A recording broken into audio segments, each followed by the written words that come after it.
up rather quickly here on the Sea of Galilee, and that happened to the disciples one time. They were out, and a storm came quickly, and they were obviously afraid, and so Jesus was in his boat, probably not quite as nice and as big as this one.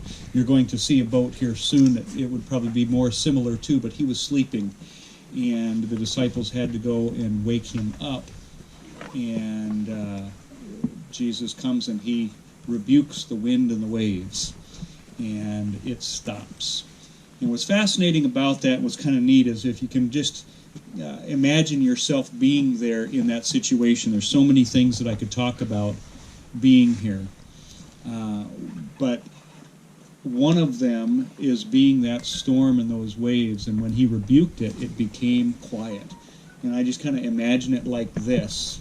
Imagine things not quite looking like they are here now, with all of these big tall buildings and all of that, but you're out on the lake all alone, you're scared, it's dark, and he rebukes the wind and the waves, and then they come up and the disciples say, "Who is this, who even the wind and the waves obey him?" You know, I don't think that was a question like, I don't get who is this? I think this was kind of a rhetorical comment. They understood that this was the Son of God, the Son of Man, the Messiah. It was God. You know, one of the biggest hang-ups for Jews today is the Christians don't understand a Gentile Messiah.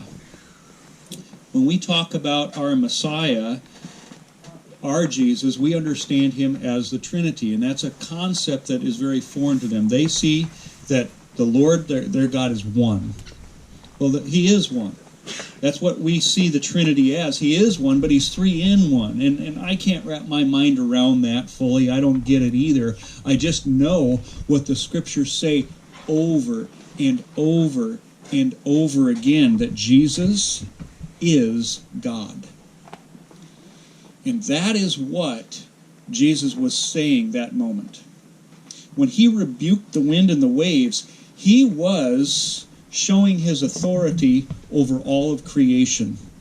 And that's exactly what the Scriptures talk about in Colossians and in Hebrews and all of that. I'm going to read a couple of verses here. Hebrews chapter 1, verse 6 says that when he again brings the firstborn into the world. Jesus was called the firstborn among the dead.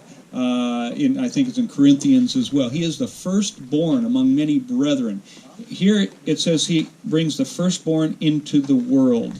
Colossians 1:15 says he is the image of the invisible God, the firstborn over all creation.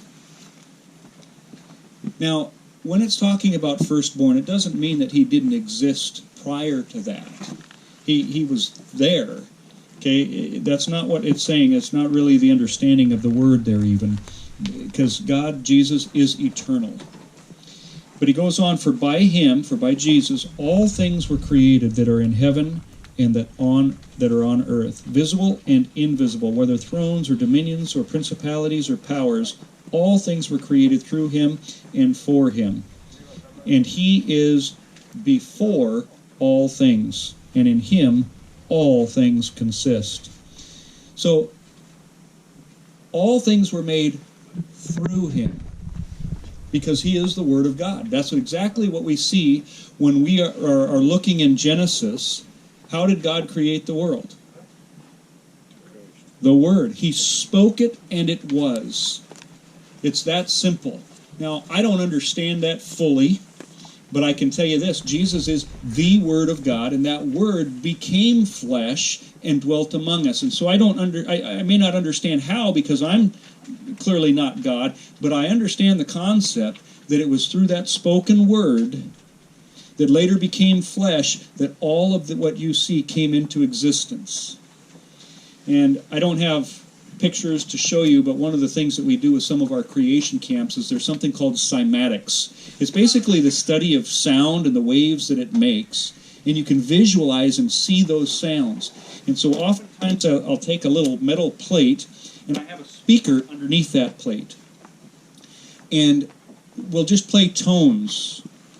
And I'll pick sand or salt, and you stick that sand on the plate, just sprinkle it on there.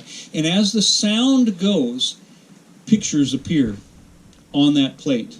Instant. And as that tone changes, the pictures change. Some look like tic-tac-toe. Others look like almost DNA and swerve, and just shapes that form. You can just Google this or YouTube cymatics, C-Y-M-A-T-I-C-S. And I use that as just a way for our simple minds, not saying this is how God did it, but for a way to conceptualize it a little bit, that when God spoke things into existence, it's almost like that. He has, and things are forming and changing just like that into order. Not chaos, but order. And again, I don't get it. I don't understand. I'm not even saying that's how he did it, but some of these things look exactly like the back of a turtle. Certain tones and everything. Now, the world twists these kind of things around. I'm not going to get into that, but my point is this. He is God. And it was not only created through him, but it was created for him, it says. All of creation was created for him. You know, you go read the first 3 verses of Hebrews, and it's amazing. Like I said, one of the things that the Jews struggled with was to understand that this God can be one. That Jesus can't be the Messiah. He can't be God. But that's what the first 3 verses of Hebrews, and we might talk about this later at other places, talks about. It was like a punch in the face because you could not deny. Only God forgives. Jesus forgives. Only God can create. Yet he's the creator. And it wasn't just made for him, but it was made through him. And when he was in this boat and he wakes up and he calms and he makes this look probably very similar to this right now, clouds still in the air, but maybe some sun starting to break through the clouds and everything's at peace, they were at awe and wonder because he was saying, I am God. Now, we read that, and it might kind of go past us a little bit, but I'll tell you something. Those disciples knew exactly what that meant. When they said, who is this? It was as much as saying, you're God, and how can we stand in your presence? And that's what's so amazing. Is, guys, we're here today because God has allowed us to be able to stand in his presence through his son, Jesus Christ. Amen. We don't deserve it. We don't deserve his mercy. We don't deserve his grace. And I think that's what those disciples were feeling at that moment. Woe is me. I mean, away from me because I'm unholy and who are you? You're God. I think some of them, it even seems to indicate were scared and fearful because they were with God. And we don't need to be fearful anymore today because Jesus is God. And that is a concept that in our society, I think, most of us in the church, yeah, we get that. But let me tell you, there's a lot of people out there in our society who are rejecting that even to this day, that need to